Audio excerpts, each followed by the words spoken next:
கிறிஸ்துவுக்குள் பிரியமானவர்களுக்கு ஆண்டவராகிய இயேசு கிறிஸ்துவுடைய இனிய நாமத்தினாலே வாழ்த்துக்கள்.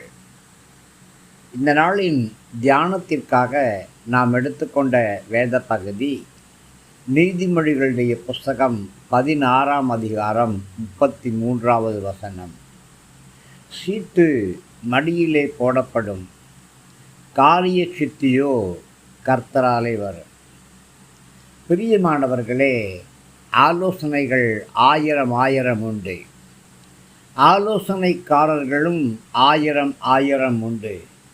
ஆனால் காரிய சித்தி என்பதோ கர்த்தரால் மாத்திரம்தான் வரும். எந்த காரியமோ தானா எதேச்சியா திடீர்னு நடக்கிறதே கிடையாது.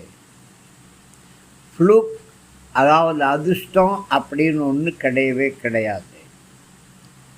பிரியமானவர்களே, அன்எக்ஸ்பெக்டடாக, அதாவது எதிர்பாராமல் நடந்துருச்சு அப்படின்னு சொல்லுவதற்கும் ஒன்றும் கிடையாது. எல்லா காரியங்களும், நம்முடைய வாழ்க்கையிலே நடக்கிற எல்லா காரியங்களும் ஜாதிகளின் ராசிகளின் அடிப்படையில், ஜோசியத்தின் அடிப்படையில், அல்லது சீட்டு குலுக்கி போடுவதனால, அல்லது பிரசன்னம் பார்க்கறதுனால நடக்கிறது கிடையாது.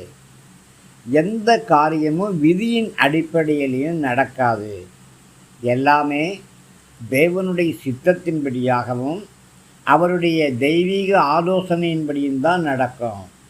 தேவனுடைய பராமரிப்பின் பிரகாரமாகத்தான் நம்முடைய வாழ்க்கையிலே ஒவ்வொரு காரியமும் நடக்குது. அதனால் நம்முடைய சுயபலம், சுய ஆலோசனை, நம்முடைய தீர்மானங்கள் இவெல்லாம் ஒதுக்கி தள்ளிட்டு எல்லாத்தையும் தேவனுடைய சித்தத்துக்கு முக்கியத்துவம் கொடுப்போம். ஆண்டவரே, உம்முடைய தீர்மானத்தின்படியே நடக்கட்டும்னு சொல்லுவோம்.